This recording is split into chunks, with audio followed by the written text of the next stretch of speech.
നമ്മുടെ പുതിയ വീഡിയോയിലേക്ക് സ്വാഗതം ചെയ്യുന്നു.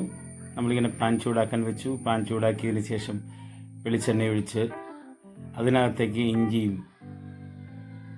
സബോളയും ഇട്ട് നന്നായി ഇളക്കി അതിങ്ങനെ മൂത്ത് വരുമ്പോഴത്തേന് അതിനകത്തേക്ക് പച്ചമുളകിട്ട് ഇളക്കി അത് മുരിഞ്ഞ് വരുമ്പോഴത്തേനും കുറച്ച് മഞ്ഞൾപ്പൊടി,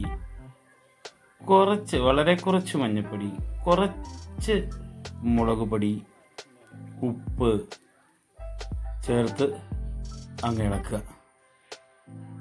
ഉപ്പും മുളക് പൊടിയിട്ട് ഇളക്കി അത് ശരിക്കും ഇങ്ങനെ വരണ്ട് വരുമ്പോൾ നമ്മൾ ചെറുതായി അരിഞ്ഞ് വെച്ചിരിക്കുന്ന വെണ്ടയ്ക്ക നമ്മൾ അതിനകത്തേക്ക് ഇട്ട് കൊടുക്കുക.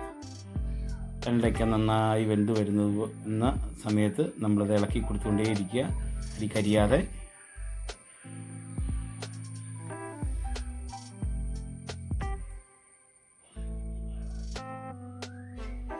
വെണ്ടയ്ക്ക ശരിക്കും ഇങ്ങനെ വന്നു ശരിക്കും വെന്തു.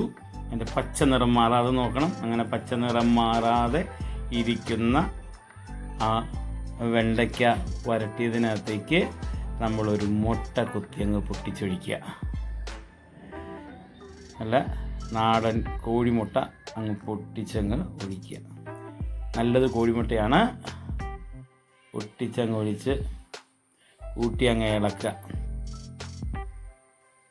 ശരിക്കും കൂട്ടി അങ്ങ് ഇളക്കി കഴിഞ്ഞാൽ ഒരു സൂപ്പർ, ഞങ്ങളുടെ നാട്ടിലെ ഭാഷയിൽ പറഞ്ഞ സ്വയംഭൻ ഒരു തോരൻ റെഡിയാണ്. വെണ്ടയ്ക്ക മുട്ട തോരൻ വെച്ചത്. ഈ റെസിപ്പി എല്ലാവർക്കും ഇഷ്ടപ്പെട്ടു എന്ന് വിചാരിക്കുന്നു. വളരെ ഈസിയായി ഉണ്ടാക്കാൻ കഴിയുന്ന റെസിപ്പിയിൽ കണ്ടതിൽ നിങ്ങളെ നന്ദി പറയുന്നു. Thank you for watching.